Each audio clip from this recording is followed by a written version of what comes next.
Nós estamos gravando as palestras e aquele que desejar depois, nós vamos tê-la no canal no YouTube.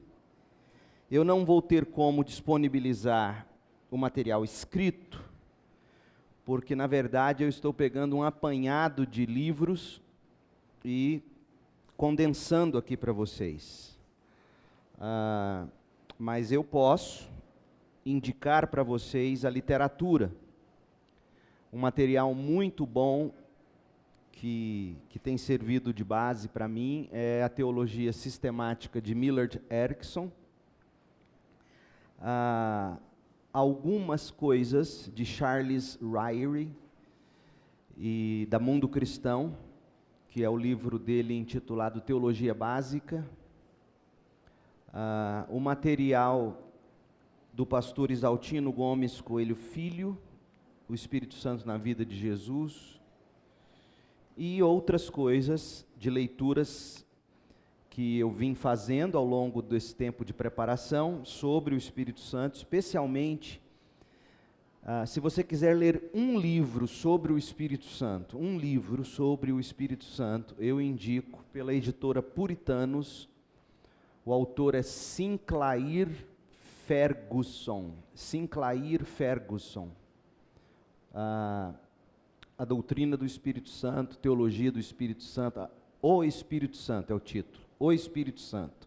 Sinclair Ferguson, a editora Os Puritanos. É uma obra fantástica que vai te conduzir dentro dessa tradição reformada da teologia, tradição que é a nossa tradição batista, e eu recomendo.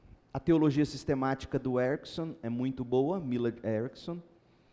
Então eu ficaria com esses dois livros inicialmente, muito bons para a teologia do Espírito Santo. Hoje de manhã nós falamos da história e da pessoa do Espírito Santo. Nós discutimos a importância da doutrina, nós falamos sobre algumas razões, 3 razões da importância do tema, nós falamos de alguns motivos que tornam difíceis a compreensão da doutrina do Espírito Santo, nós traçamos em linhas muito gerais, bem por cima mesmo, a história da doutrina do Espírito Santo, compreendemos a natureza do Espírito, falamos que ele é uma pessoa divina, eterna, Deus, de Deus, sempre foi Deus, sempre existiu um com Deus Pai, Deus Filho. E falamos das implicações dessa doutrina. Agora à noite, a gente vai começar a mergulhar um pouco mais na prática do Antigo Testamento, a doutrina do Espírito Santo no Antigo Testamento. Então, eu peço que você tenha sua Bíblia, seja no celular, seja física, aí preparada, porque nós vamos fazer algum uso dela, alguns textos-chave. Eu não vou ler nem de perto todas as referências importantes para a gente começar a construir essa doutrina.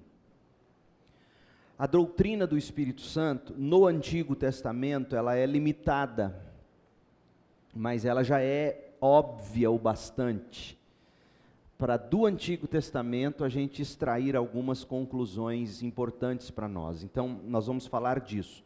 O Antigo Testamento, ele faz pelo menos 100 referências ao Espírito Santo, à ação do Espírito Santo, à pessoa do Espírito Santo.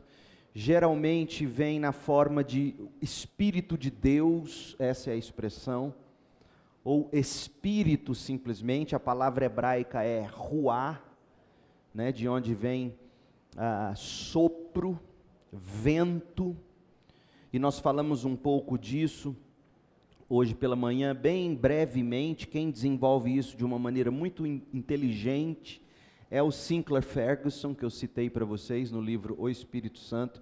Por que essa ideia de Espírito, já que é uma metáfora que para nós é difícil de se compreender? Deus Pai, a gente entende a metáfora de Pai, Deus Filho, a gente entende a metáfora de Filho, mas Espírito, ou como diz a versão em inglês antiga e tradicional entre os americanos, a King James, Holy Ghost, né?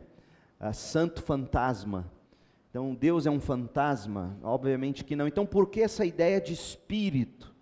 E nós falamos que a ideia do Deus que a tudo cria e sustenta, está para além das coisas criadas, da matéria. Ele penetra a tudo e a todos, e Ele é a força motriz de todas as coisas, de onde todas as coisas surgiram. Então essa é a ideia de espírito. No Novo Testamento, a gente aprende que o Espírito Santo já agia lá no período do Antigo Testamento. Por exemplo, se você lê Atos 7:51, Estevão está pregando.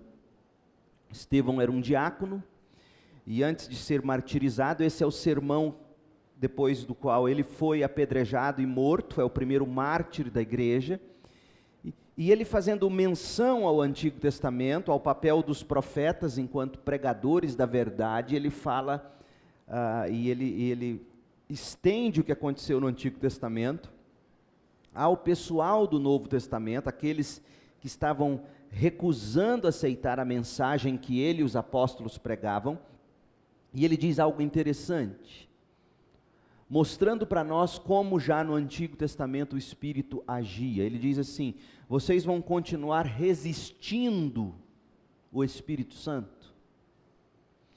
Isso mostra para nós que desde sempre, desde o Antigo Testamento, o Espírito Santo já agia, não só inspirando o profeta a falar a palavra de Deus, mas de alguma maneira já também persuadindo, iluminando o coração do ouvinte. Então, a gente ouve Estevão fazendo essa leitura do Antigo Testamento. Outra coisa importante no Antigo Testamento, 2 de Pedro 1:21, 2 de Pedro 1:21, Pedro diz que os profetas falaram inspirados pelo Espírito, movidos pelo Espírito. A ideia é de um vento forte que sopra a vela do navio e impulsiona o navio a andar. Essa é a ideia do verbo falaram, não é? Inspirados ou movidos. Da palavra inspirado ou movido é essa de um sopro que conduziu e que fez acontecer, fez chegar no destino, fez atingir o objetivo. Então a gente percebe que o Novo Testamento, ele já fazia leituras, ele fez leituras do Antigo Testamento. Então o que nós vamos observar sobre o Espírito Santo no Antigo Testamento? E daí extrair aplicação para nós. Nós precisamos falar da obra do Espírito na criação e sustentação de todas as coisas.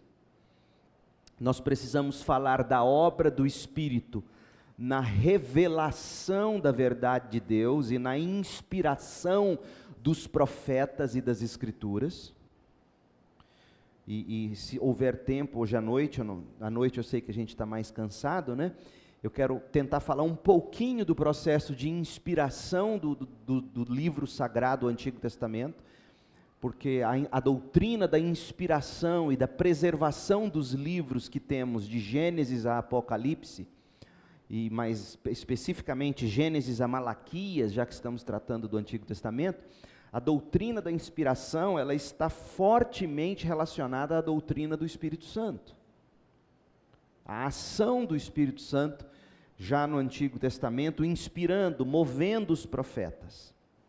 Outra coisa que a gente precisa ver do Espírito Santo no Antigo Testamento é a obra dele nos homens ou em relação aos homens que Deus chamou e capacitou. Então, 3 coisas geralmente são abordadas quando alguém vai fazer algum tipo de estudo sistemático da doutrina do Espírito Santo. O Espírito Santo na criação e sustentação de todas as coisas, o Espírito Santo na inspiração dos profetas e da palavra de Deus, e o Espírito Santo atuando, capacitando, dotando algumas pessoas de habilidades para executarem algumas tarefas. Então aí você já começa a enxergar onde as aplicações da doutrina do Espírito Santo no Antigo Testamento nos leva. O Espírito Criador, o Espírito inspirador ou iluminador ou, né, da palavra, e o Espírito capacitador. Então, no final, a gente vai tentar fazer algumas aplicações sobre isso. Vamos lá, a obra do Espírito na criação. As evidências. E outra coisa linda de se observar. A obra criadora de Deus, desde o início, no poder do Espírito, não está desvinculada da palavra de Deus. Você lê em Gênesis 1, versículo 1, que no princípio Deus criou os céus e a terra. E a terra era sem forma e vazia. E o Espírito de Deus, o Ruá de Deus, se movia sobre a face das águas. Verso 3, e disse Deus, haja luz. Então, o que Moisés está nos ensinando é o seguinte, quando ele escreve o Gênesis, no princípio Deus criou os céus e a terra.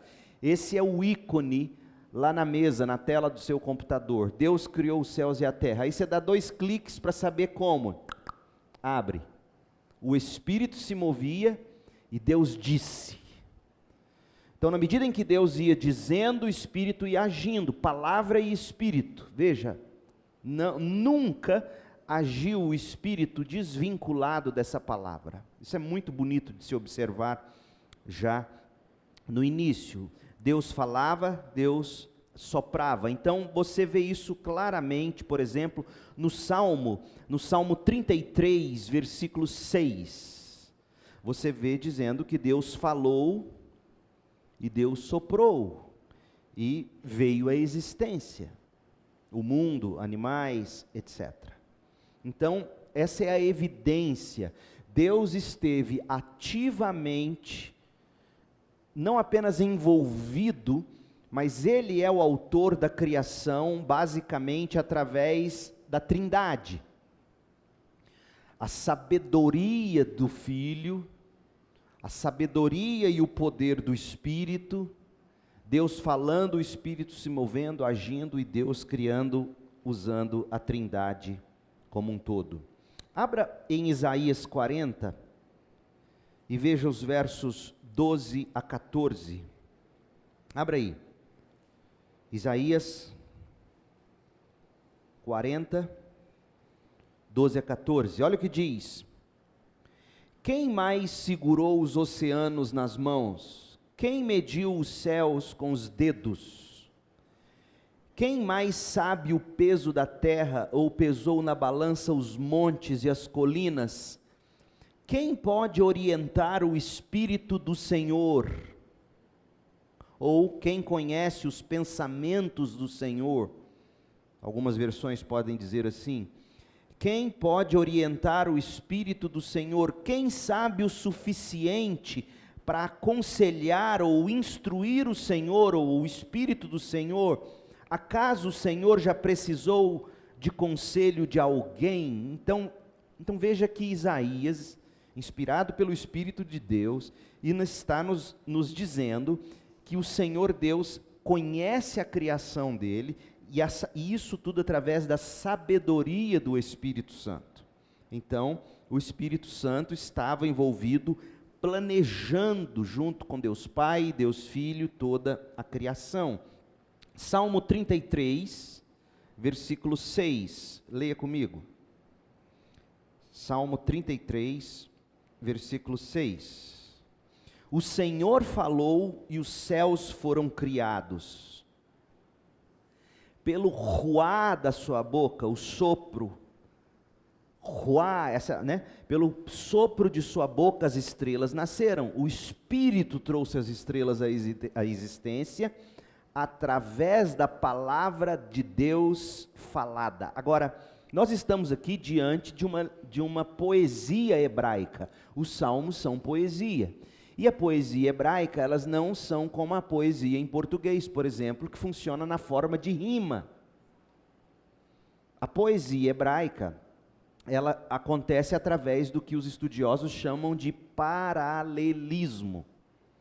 Ou seja, observe o versículo 6 do Salmo 33. Ele tem duas partes. E as duas partes dizem a mesma coisa. Só que de maneiras diferentes, para que haja uma ênfase. A primeira parte do versículo 6 do Salmo 33, na versão que eu estou lendo, que é a nova versão transformadora, a NVT, diz que o Senhor falou e os céus foram criados. O Senhor fala pela palavra. Mas aí vem a segunda parte do versículo, do paralelismo da poesia hebraica, e nos traz um elemento importante. O sopro da boca de Deus fez as estrelas nascerem. E o sopro da boca de Deus, nós sabemos, é o Espírito de Deus.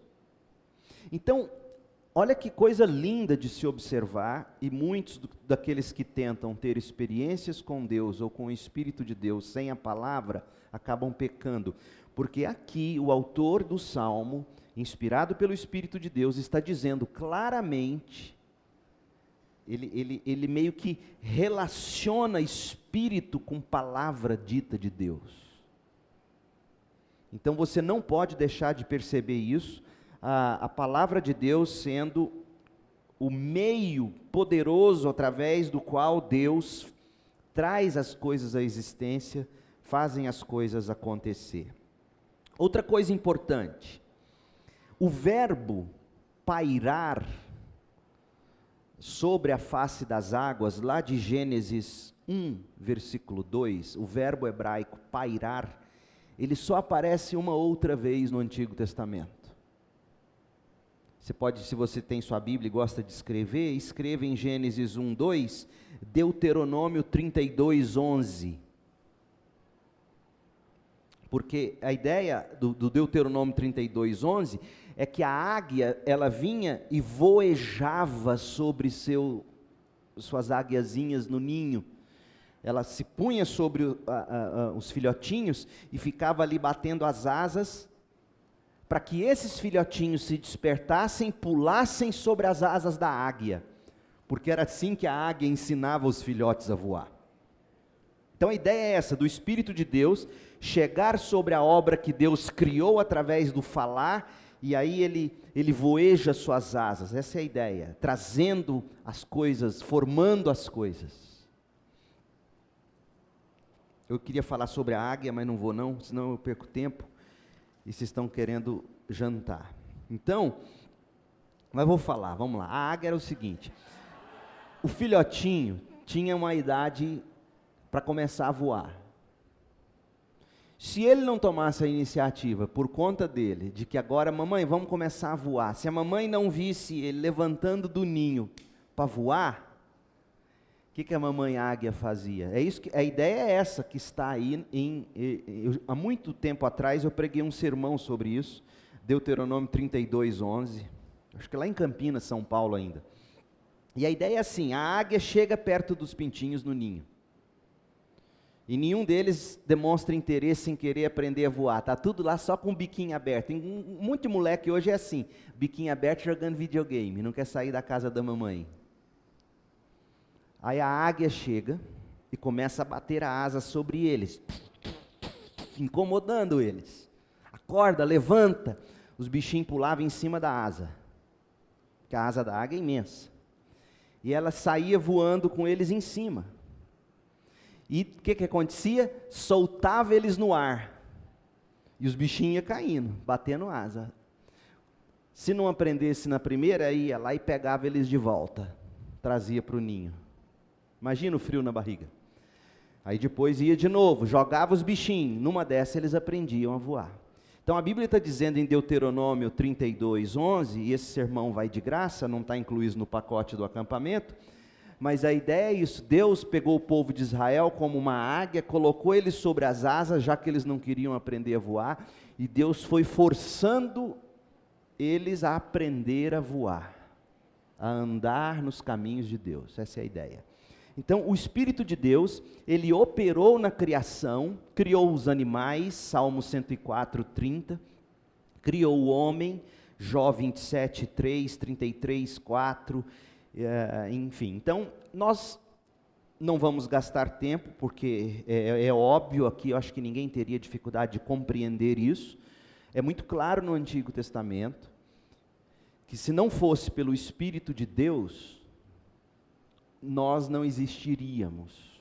O ser humano, ele é diferente do animal, porque Deus soprou nele fôlego de vida, Espírito Santo.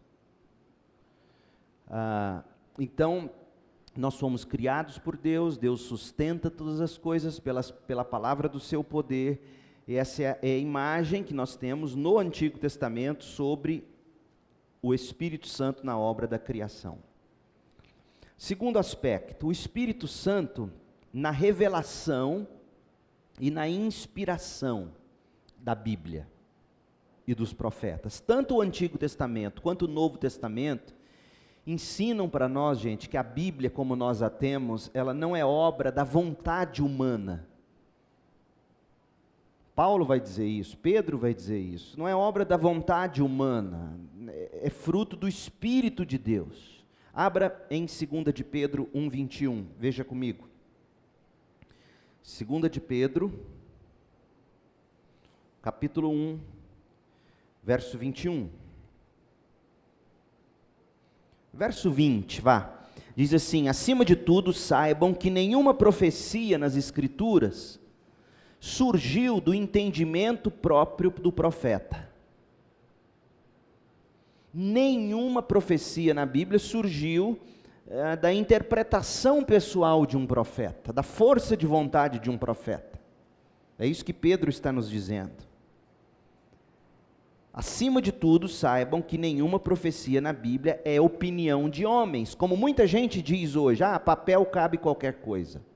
Não é isso que se fala às vezes sobre a Bíblia? E nem de iniciativa humana, verso 21. Esses homens, os profetas, foram impulsionados pelo Espírito. Veja o verbo. Eles foram impulsionados pelo Espírito. Eles foram impulsionados pelo Espírito e falaram da parte de Deus. Esse é o Antigo Testamento. 2 Samuel 23:2. Veja como é que os profetas se viam.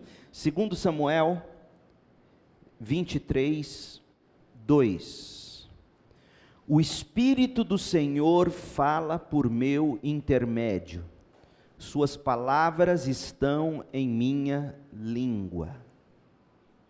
Então, os profetas falavam assim. Miqueias 3. Miqueias, você conhece? Não é nome de shampoo, não. Miqueias 3, versículo 8. Quanto a mim, diz o profeta Miqueias, estou cheio de poder, cheio do Espírito do Senhor. Estou cheio de justiça e força. Para quê? Para anunciar o pecado e a rebeldia de Israel. O Espírito o capacitou a falar, a exortar, a confrontar. Quando você chega no Novo Testamento, você descobre que alguns personagens, dentre eles o Cristo, quando citam o Antigo Testamento, eles citam o Antigo Testamento dizendo, conforme inspirou o Espírito de Deus, alguma coisa assim. Por exemplo, Cristo, ele cita o Salmo 110, lá em Mateus 22, e quando ele cita o Salmo 110, ele diz que Davi, movido pelo Espírito, alguma coisa assim, compôs o Salmo 110. O que Jesus está nos dizendo? Jesus está dizendo para nós que ele reconhece, que ele chancela a ideia de que o Espírito de Deus inspirou Davi para compor os salmos. Então ele entende assim, Pedro, ele cita o Salmo 41, quando eles vão falar da substituição de Judas ali no corpo apostólico, em Atos 1, depois que Judas suicidou-se, ele cita o Salmo 41, e ele diz que o Espírito havia previsto isso. Então era assim que os apóstolos viam. Pedro também, ele cita o Salmo 2, quando diz assim, Salmo 2, lá em Atos 4, 25, Pedro diz que o Salmo 2 foi dado por intermédio do Espírito Santo, por boca de Davi, nosso pai. Então, na cabeça de Pedro, Davi, profeta, nenhum falou do próprio coração, falou de Deus. Falou de Deus. Paulo também citou passagens do Antigo Testamento, atribuindo a autoria dessas passagens ao Espírito Santo. Você vê isso em Atos 28, 25 a 27, quando ele está citando Isaías 6, de 9 a 10. O autor de Hebreus também, ele cita o Antigo Testamento, dizendo, inspiração do Espírito Santo. Então eles vêm autenticando. Então fica claro, com essas referências do Novo Testamento, o Novo Testamento nos mostra que nenhum dos personagens do Antigo Testamento, basicamente, nenhum deles olhava para o Antigo Testamento dizendo, coisa de profeta, dos homens, exagero do povo de Israel. Não, palavra inspirada de Deus. Aliás, e aí eu falei do processo de inspiração do cânon, um dos critérios para a inspiração do cânon do Antigo Testamento, como é que, se você já se fez essa pergunta, como é que se chegou ao cânon, aos livros que nós temos hoje no Antigo Testamento, de Gênesis a Malaquias? Basicamente foi o seguinte, historiadores de renome reconhecidos, por exemplo, como Flávio Josefo, que viveu nos primeiros séculos da era cristã, Eusébio de Cesareia. Flávio Josefo, ele era um historiador judeu, ele conta a história de Israel. O que ele vai dizer? Todos eles vão dizer o seguinte: o último profeta inspirado por Deus em Israel foi Malaquias. Depois de Malaquias, Deus parou de falar, houve um silêncio de 400 anos. E depois desse silêncio, quem é o primeiro profeta que surge? João Batista. Por que é importante a gente entender isso? Porque todos os livros apócrifos que estão na Bíblia católica, e que eles não chamam de apócrifos, eles chamam de deuterocanônicos. Não é apócrifo, é deuterocanônico. Deutero, segundo, canônico, segundo cânon. Os livros lá do Antigo Testamento, do período, os livros apócrifos que eles colocam, todos surgiram depois de Malaquias.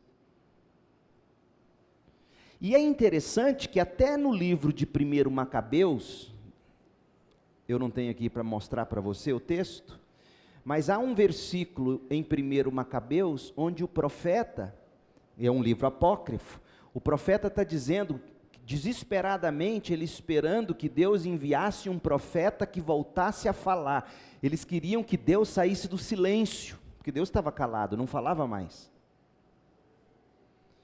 E aí, o que ia acontecendo? Deus foi falando de Moisés até Malaquias, e na medida que Deus ia falando, aquela mensagem ia sendo compreendida, ia sendo identificada.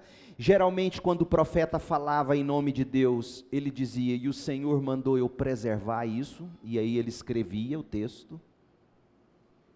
Houve um episódio na vida do profeta Jeremias, que quando ele escreveu sua profecia, um dos reis maus lá queimou, você lembra dessa passagem bíblica? Queimou os rolos que Jeremias havia escrito. O que Deus fala com Jeremias? Jeremias, vai lá e escreve de novo. E como é que Deus fala com Jeremias? Através do Espírito. Então o Espírito Santo de Deus esteve envolvido diretamente de Moisés a Malaquias, em dois princípios pelo menos, de duas maneiras: inspirando o profeta, instigando ele a falar e inspirando ele, e em segundo lugar, preservando os livros sagrados para nós. Então o que nós temos hoje em termos de Bíblia Sagrada, o Espírito de Deus agiu e continua agindo para manter isso para nós, como nós temos. E eu poderia falar do processo de canonização do Novo Testamento, poderia falar para vocês, por exemplo, digamos que amanhã a Discovery Channel aparece aí com uma reportagem dizendo que descobriram uma carta de Paulo que tinha sido perdida e que agora tem que estar no cânon, por que a gente não precisaria considerar isso? E tudo isso, se você quiser ler, quem faz um trabalho muito decente, inteligente, você leia a teologia sistemática do Wayne Grudem. Wayne Grudem, lá no capítulo em que ele vai tratar de revelação, de inspiração da Bíblia, ele tem um capítulo inteiro que ele vai trabalhar essa questão de todo o processo. Por que nós temos os 66 livros hoje, de Gênesis a Apocalipse, e como que nós chegamos a eles como hoje estão. É um capítulo fascinante. Wayne Grudem, a teologia sistemática dele. Então, o Espírito Santo, no Antigo Testamento, voltando aqui para a nossa doutrina, ele criou e sustentou todas as coisas pela palavra de Deus. Segundo, ele instigou e ele inspirou os profetas, sendo que o último deles foi Malaquias.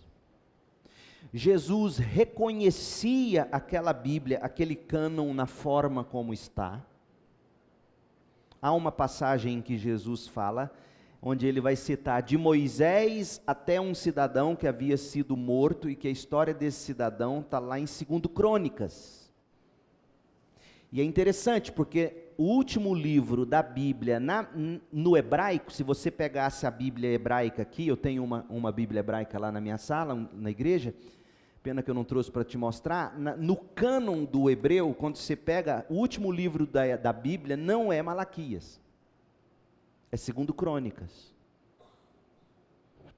E quando Jesus cita, dizendo, de Moisés até Zacarias, o Zacarias que foi morto, que está narrado lá em 2 Crônicas, quando Jesus diz isso, sabe o que ele está dizendo? Ele está dizendo, eu reconheço o cânon do Antigo Testamento, de Gênesis a 2 Crônicas. Uau, o próprio Jesus diz, então a gente não precisa ter nenhuma dúvida de que o cânon, o próprio Senhor Jesus admite, que esse é o cânon do Antigo Testamento. E quem conduziu todo esse processo, isso que eu estou dizendo para você, do processo de canonização, você pode olhar no livro do Grudem, o Wayne Grudem, ele vai discorrer isso. Então, o Espírito esteve ativo na inspiração e na preservação do texto sagrado. Agora, a terceira e última maneira de o Espírito Santo agir no Antigo Testamento. Antes disso, eu quero que você leia um texto interessante, porque alguém às vezes pergunta para mim, pastor, qual é a diferença do ministério do Espírito Santo no Antigo para o Novo Testamento? Deixa eu te dar um versículo que vai esclarecer para você, espero eu. Abra lá em João 14,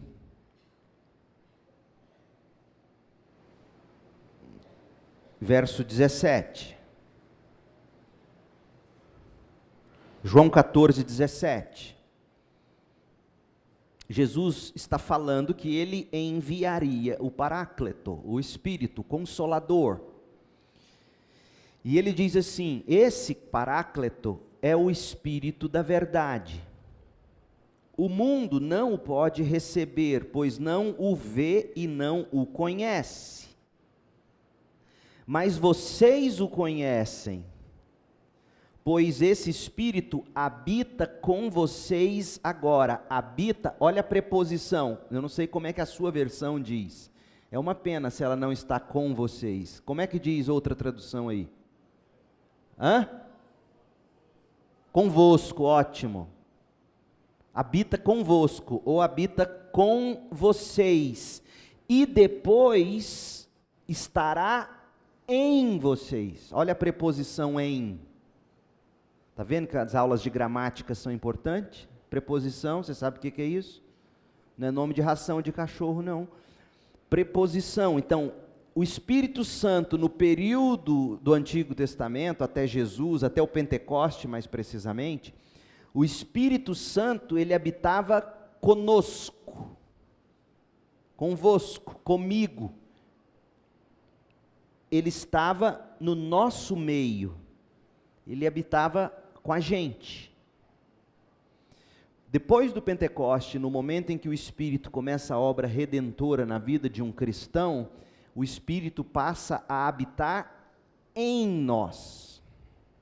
Então, se você quer saber qual é a diferença, num versículo, não tem versículo melhor do que esse. João 14, 17. O Espírito Santo habitava com o povo de Deus, e agora o Espírito Santo habita no povo de Deus. O povo de Deus é o templo. Cada um de nós é o templo do Espírito Santo. E no Antigo Testamento, Deus habitava com o povo no templo em Israel, não era assim? Ou no tabernáculo, com o povo, tá? Nós vamos falar como é que o Espírito trabalha em nós, na palestra em que a gente vai falar sobre o Espírito Santo e o crente, ou o Espírito Santo no crente. O que eu quero ver agora nessa parte final da minha palestra hoje à noite, é como é que o Espírito agia no Antigo Testamento, sendo o Espírito com o povo, como diz Jesus. Como é que ele agia? E ele agia basicamente de 3 maneiras. Ele agia basicamente de 3 maneiras. Primeiro, o Espírito estava com alguém. Estava com alguém para capacitar essa pessoa. Por exemplo, um exemplo clássico, Gênesis 41, 38, José do Egito. Gênesis 41, 38 diz assim: por isso, o faraó perguntou aos oficiais: será que encontraremos alguém como esse homem, José?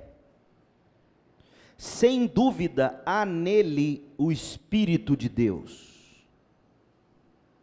Então o faraó reconhecia que Deus era com José, dando a José toda a habilidade gerencial, administrativa que ele teve para fazer o Egito chegar no que chegou. Gente, não era pequeno ou pequena a habilidade daquele José. Quando você lê a história de José e o que ele fez dentro da nação egípcia, você tem que dizer amém às palavras do faraó, quando ele diz aqui em Gênesis 41, 38, esse homem não fez isso da própria cabeça dele, porque nenhum no Egito foi capaz de fazer o que José do Egito fez. E olha que o Egito era a grande potência.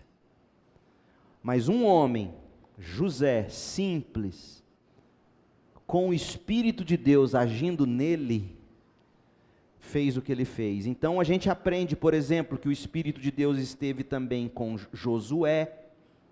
Deus o escolheu.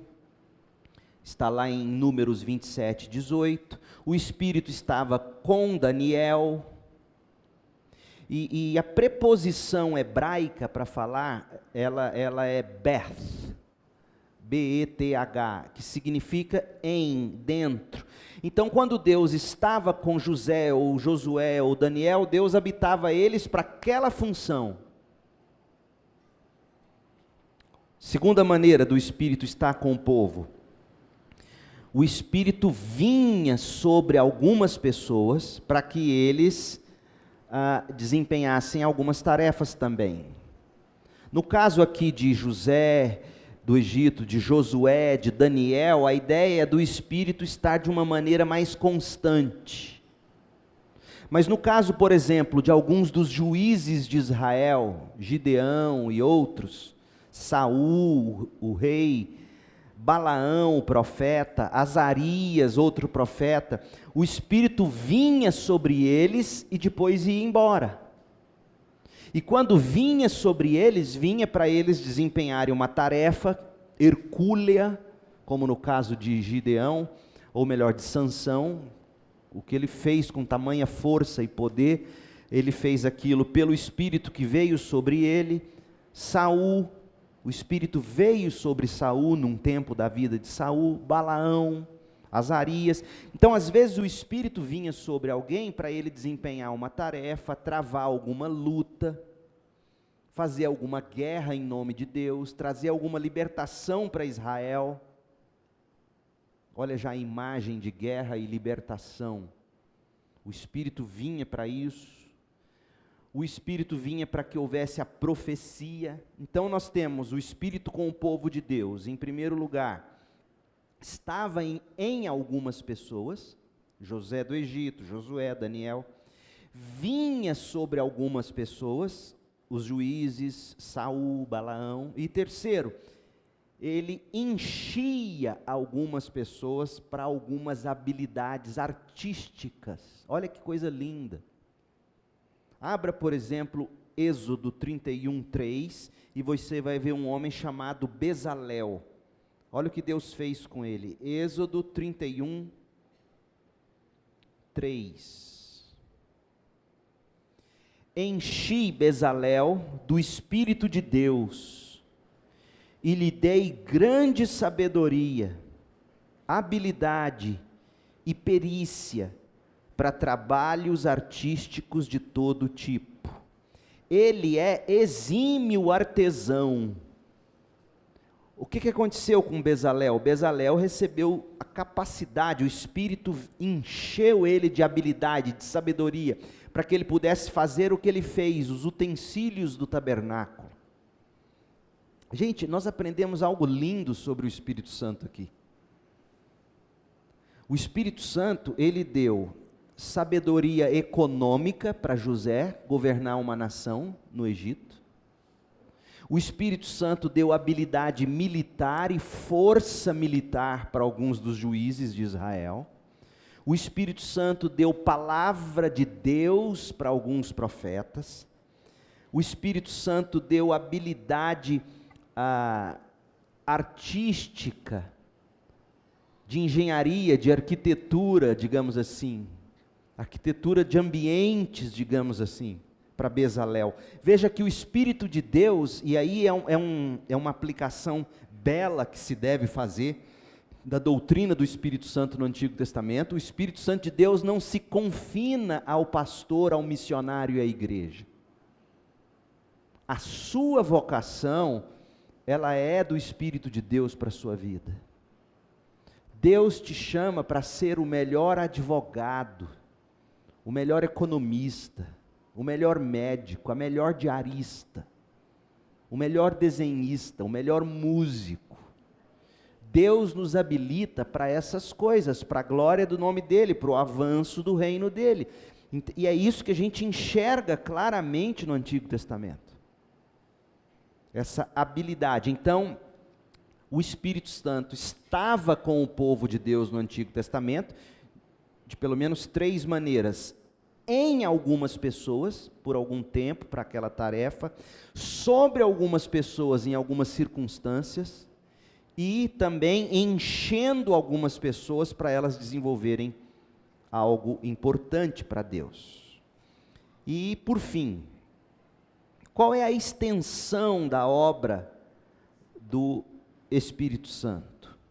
Quando você olha para o Novo Testamento, o Espírito Santo, ele caiu sobre toda a carne, todas as pessoas de todas as nações. Lá no Pentecostes, você vê as pessoas ouvindo os apóstolos falarem em suas próprias línguas.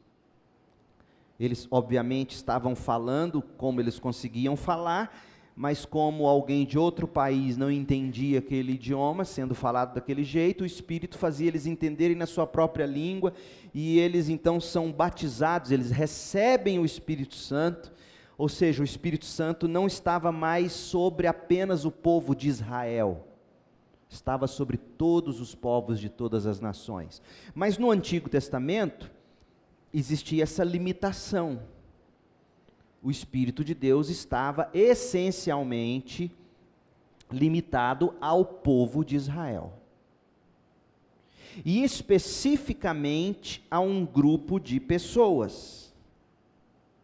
Por isso que a profecia de Joel vai dizer que quando o Espírito viesse, os jovens teriam visões, os filhos e as filhas profetizariam. O que Joel está dizendo com isso? Não é mais só um profeta que vai poder falar em nome de Deus. Todos nós somos chamados a falar em nome de Deus. Ide por todo mundo e façam discípulos.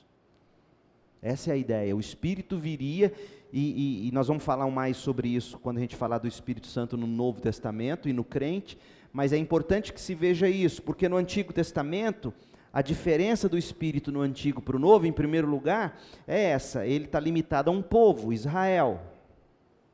No Novo Testamento não é bem assim, são todas as nações. Outra coisa, limitado a certo tipo de ministério, como a gente viu acima. Então Deus queria que José desempenhasse uma tarefa especial no Egito, o Espírito estava em José. Queria que Bezalel fizesse o tabernáculo, ele enchia Bezalel. Quando na verdade hoje quem é de Cristo tem o Espírito de Deus, não apenas para algum tipo de ministério, mas para tudo aquilo que Deus nos chama a ser e fazer. E por último, o Espírito Santo, ele era meio que vivia sobre um tempo limitado. Ele veio sobre um tempo limitado. Por exemplo, Sansão, depois o Espírito de Deus abandonou Sansão, Juízes 13, 25. Juízes 16, 20. Saul também, 1 Samuel 10, verso 10, 1 Samuel 16, 14. Então o Espírito, ele era limitado a um tempo. Então no Antigo Testamento o Espírito era limitado a um povo, o Espírito se limitava a alguns propósitos específicos e se limitava a alguns períodos na vida das pessoas ou de Israel. No Novo Testamento, não é mais assim. No Novo Testamento, o Espírito de Deus não habita conosco, ele habita em nós, e ele nos chama, nos vocaciona, nos capacita, como nós veremos quando a gente estudar sobre o Espírito Santo na vida do crente. Então, que aplicações eu faria com você, com base nesse rápido panorama? Chega a ser vergonhoso eu dizer que nós estamos estudando a doutrina do Espírito Santo no Antigo Testamento em tão pouco tempo, mas eu quis dar para você essa visão panorâmica importante. Mas vamos lá, a primeira aplicação que eu faria é que Deus, ele confere dignidade a tudo que ele criou. O Espírito de Deus, a palavra de Deus, trouxe todas as coisas à existência. Ele é o autor da vida. Ele é o preservador da vida. E isso tem valor na forma como, desde a forma como nós tratamos os animais, a criação de Deus, a forma como nós devemos tratar a natureza, a criação. Nós devemos ser excelentes mordomos, não por causa do Partido Verde, mas por causa da Bíblia, porque o Espírito de Deus criou todas essas coisas, pairava sobre a face do abismo, criou o ser humano, Deus soprou o fôlego de vida em Adão, que é o nosso pai.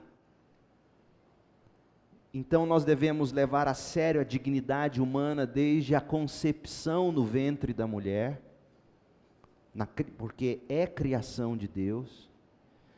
A forma como nós administramos os recursos naturais que Deus nos entregou. Então, em primeiro lugar, a doutrina do Espírito Santo tem que fazer de nós, no Antigo Testamento, tem que fazer de nós homens e mulheres que olham para a criação, não idolatrando-a.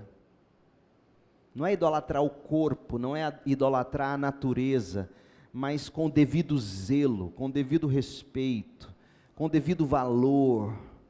Então, quando Deus te chama para ser um agrônomo, um veterinário, Ele te chama para cuidar daquilo que Ele, pelo seu Espírito, criou. Você já parou para pensar nisso? Estava brincando com uma pessoa ali, eu sei que a irmã, quando falou isso, não estava levando isso em conta, mas eu brinquei, uma irmã nossa que estava aqui no acampamento, precisou sair, trabalha como técnica de enfermagem. Aí eu brinquei e falei, para quê? Aí a outra pessoa diz assim, porque tem que ganhar dinheiro, né, pastor? Eu falei, sim, mas não é essa a motivação, pensei comigo. Porque nós somos chamados para ser mordomos de Deus naquilo que Deus, pela palavra e seu Espírito, criou. Então, quando você vê o Espírito de Deus agindo, desde a criação, na manutenção e na preservação de todas as coisas, você vai para o trabalho de forma diferente. Você encara o trabalho de forma diferente. Você deve encarar o que você foi chamado para fazer de forma diferente. Pessoas que trabalham com tecido, com roupas, a habilidade que Deus deu para as pessoas fazerem cores, não é verdade? Criarem malhas de tecidos, desenhar uma peça de roupa. Quer dizer, a gente tem que olhar para aquilo que Deus nos chamou a fazer, gente, com fascínio. E eu vejo faltando isso na minha e na sua geração. A gente quer dinheiro e rápido, para desfrutar nos nossos próprios prazeres. A gente desperdiça a vida. E a doutrina do Espírito Santo sobre a criação, ela nos faz ver a criação de maneira diferente. A vida, aquilo que Deus me chamou a fazer, a capacidade que Ele me dá, os dons e talentos que Ele me dá, vem do Espírito. Dons e talentos vêm do Espírito. Os talentos vêm do Espírito para a gente trabalhar pelo bem comum. Os dons vêm do Espírito para trabalharmos para a edificação do corpo. Então é isso que a doutrina do Espírito Santo no Antigo Testamento nos ensina. Primeiro, a reverência e o valor devido à criação. Segundo, o valor que eu devo dar àquilo que eu sou chamado para fazer.